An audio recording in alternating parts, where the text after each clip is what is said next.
December is finally here and it has arrived in style, which means one thing and one thing only. Yes, it's Christmas party season.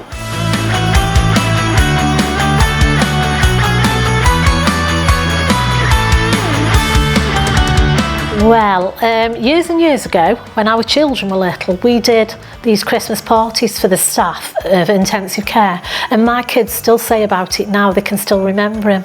And because we've had such bad years on ITU over the last few years with COVID, a lot of the staff have had babies over COVID, and obviously they've been through a hard time, missing the children and everything. So we thought, we're all back together now, it'd be nice to have a party for them all.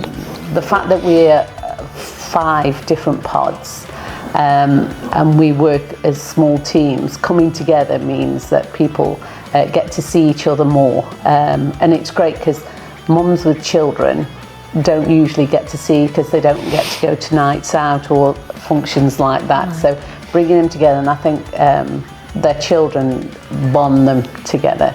I think from a positive point of view is that it will make a positive output on their well-being. The shows that we as senior nurses and the team are really, looking out for them and want them to have, memorable times, apart from the part where we thank them for work, because they work extremely hard. We want them to have enjoyable times too. So with it being such hard work on there, it's nice to just come spend a bit of time with all the colleagues, get to see some faces we haven't seen for a while, away from the uniform. And like the children, we talk about them all the time at work, but we'd never actually meet them, so it's nice to just put a face to the name. And for the staff, it's just so important for us to unwind and just get rid of some of the stress. And it does that even just an afternoon like this, it does make you feel that little bit better when we do go back to work, like, some of the stress is lifted, just a bit more relaxed. Really does help. It's stressful, it's emotional, it can be heartbreaking.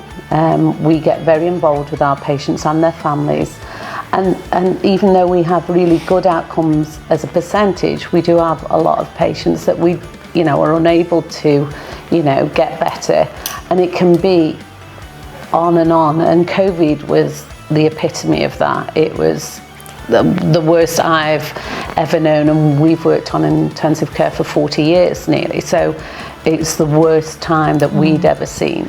So I think it's important that we acknowledge that and that we look after each other, and this is one of the ways we can do that. That I hope that, especially in the UHNM and in the wider network, that people have a lovely, peaceful Christmas after the few years they've been through and the Christmases we've had before. I think it's really important that we enjoy ourselves now and get back into the swing of enjoying ourselves. I think that really. A visit from Santa Claus, presents, bouncy castles, even I'm feeling festive. Now, if someone would just get me out of this.